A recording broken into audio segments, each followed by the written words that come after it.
I have the coolest garage in the world. I love garages. I love basements. I love attics. My former roommate called this my woman cave because I act so much like a man. Look at this shit.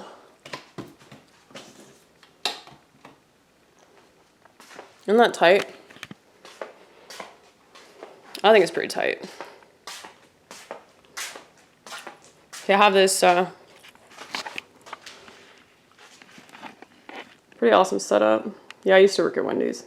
If you don't remember my old channel, Aimless. But yeah, I got this mattress just in case somebody wants to shoot up some dope. Who doesn't? Especially now. But yeah, you see, gas. And if that wasn't me hoarding it recently, that was me hoarding it a month ago because I was forewarned by my friend Kimberly, who was forewarned by somebody in the gas company.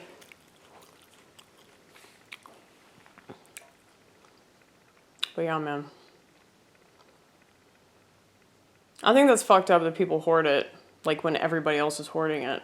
You gotta be smart about that shit, because, like, doing that when everybody else is doing that is so fucking rude. Because I'd actually seen a bunch of people hoarding it before I started hoarding it. So, you know, they were more prepared than I was. You see, look.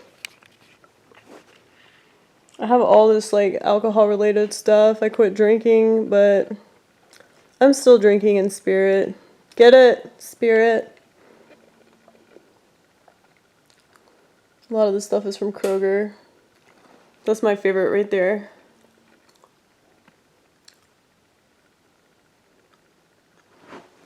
No. I really like this here. It used to say this bud's for you, and now it says this bud's for us. Like, this bud's for the US. It's pretty cool. But yeah. Those are a bunch of Steak and Shake coffee mugs.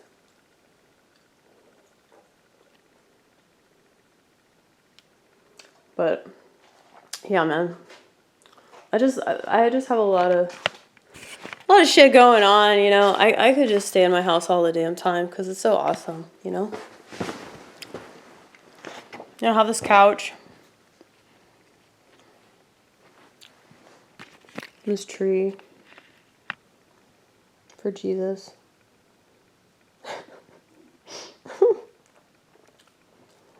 But yeah, man, I wanted to, like, do a whole comedy show in here. I did one back in the day, like, 2 nights before I said the N-word and pissed off the comedy scene and had people walking out of my sets and shit. Like, I had this little thing at my house that didn't really go over well because I didn't know what I was doing. But hey, at least I tried. And I had this really good idea, you know. I said we should do more house shows because then they're more, like, family-oriented. Like, it's like I'm inviting you into my life. I'm inviting you into my home. I'm making you coffee. Giving you weed, you know.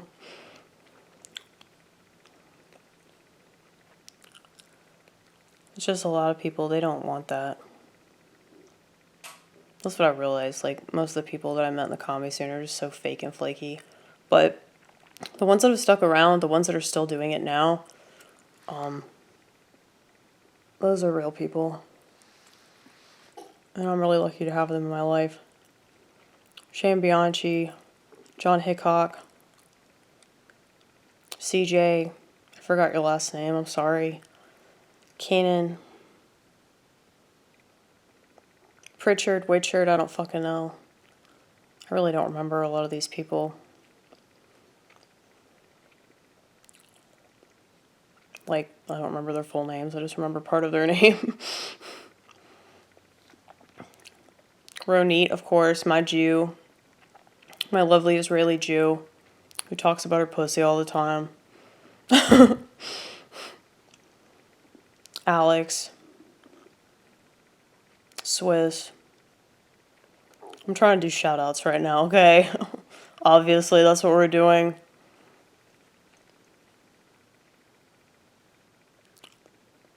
Terrell.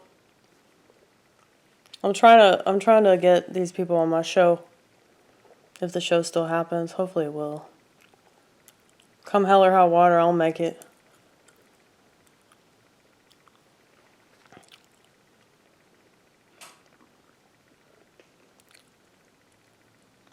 Who else am I thinking of? Because there are a bunch of people I'm thinking of the comedy scene, but I can't remember their names. I just know that one Gen Z kid.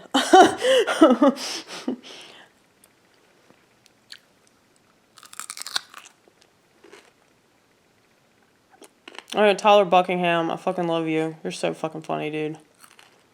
I'm so glad you're clean and sober.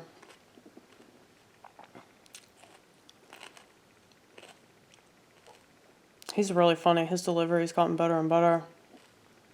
It's really cool to watch people grow. Like, on stage, you know? I used to think that was cool in, like, a 12-step program. It's even cooler to watch people do that on stage. It's like they're honing their craft, man.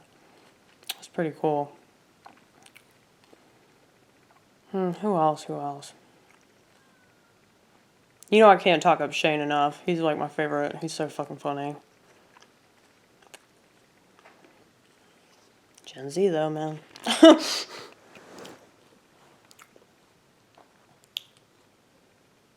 don't act like a millennial. Like, I didn't start hanging out with millennials until I started doing stand-up.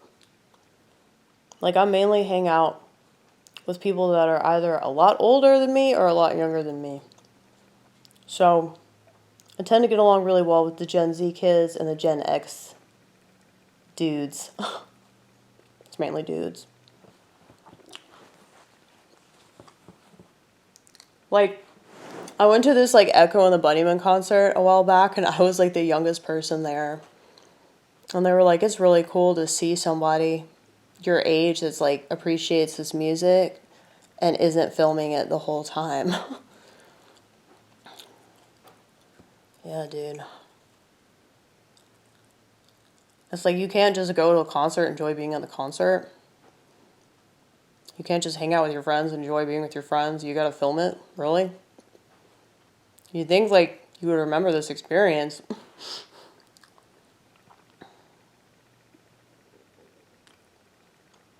It's just kind of sad that people don't relish anything. But, oh yeah, Erick. Erick, I love you. I love you so much.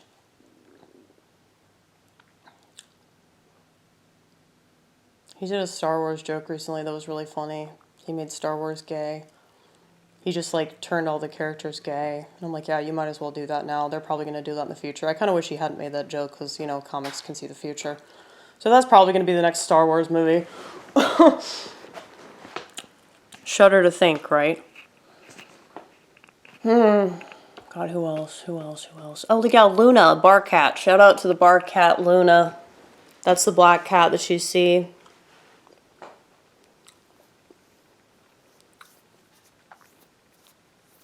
She's pretty cool. Shout out to Todd at Twin Kegs, too, for letting us do that at his bar. He was the one that told me, you need to start this anti-PC shit.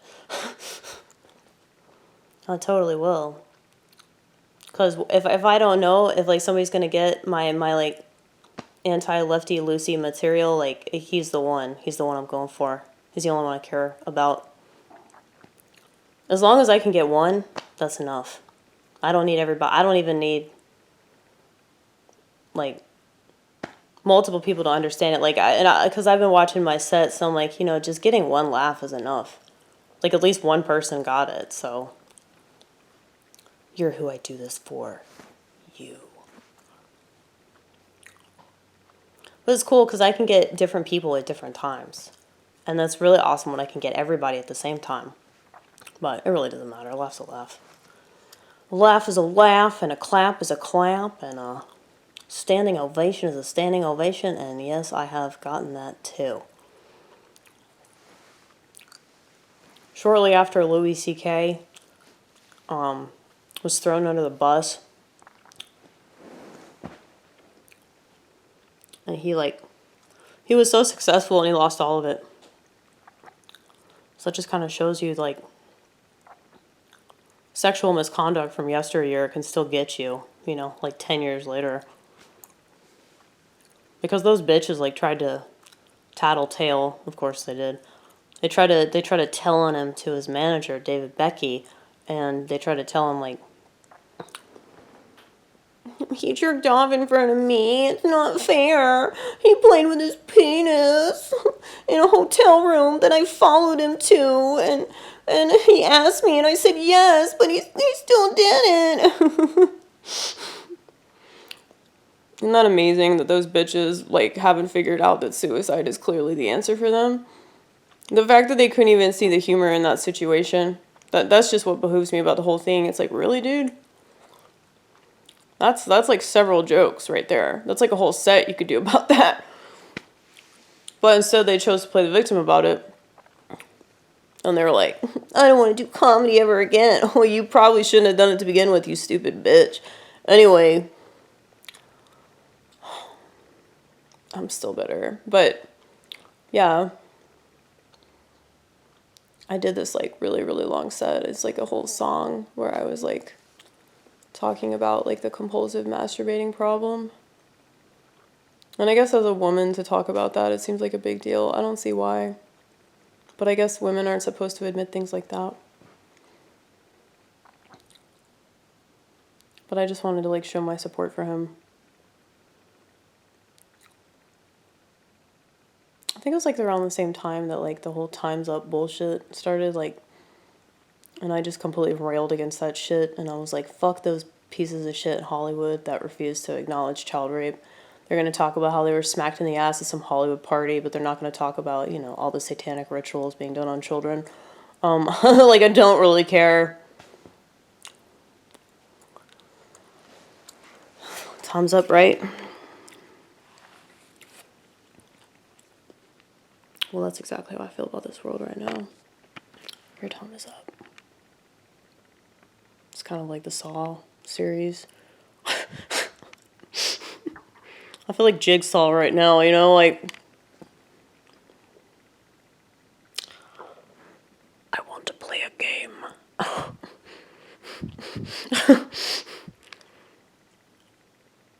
Please don't reference that movie. That movie's fucked up. And it's fucked up, but that's my tummy. My tummy says hello. Hello. You eat carrot, but that carrot's not enough.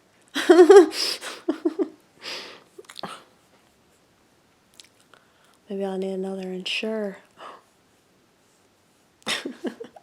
What if you just drank like 10 Ensures like every day? That's way too expensive, man. It's like $16 just for 12 of them things. Fuck that.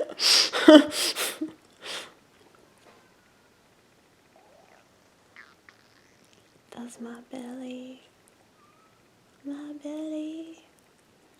makes noises. Anyway, my cats are making noises too. They really want food too. Maybe I should be nice to them. Maybe I should be a good cat mommy. Because I'm not a real mommy, at least not yet. It's like, I'm 35 years old, so my eggs might be shot to all hell. But hey, it would be fun trying, would it not? Number one. And number two, remember, God gave Sarah a baby. Because he told Abraham that he would. So, God keeps his promises.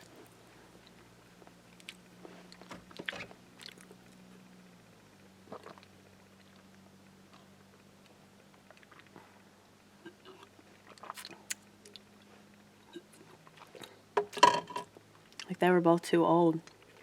You know, like, she couldn't conceive. She was, like, barren or whatever. But then she still had one. So, just saying. just sucks though because I'm not fresh, you know. I wish I was fresh. If I was fresh, then I could find me a good Christian man, but good Christian man, ball sack, money. Those are a must. It would really help if I was, like, attracted to him, you know.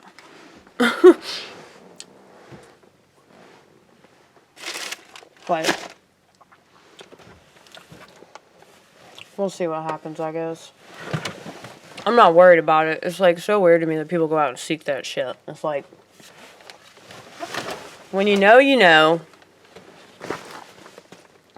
And I'm not so lonely and desperate that I need somebody in my life, you know? If it's supposed to happen, it'll happen. And that person will be presented to me. And I will know, because I know. But so many people, they just don't trust that. They don't trust the process.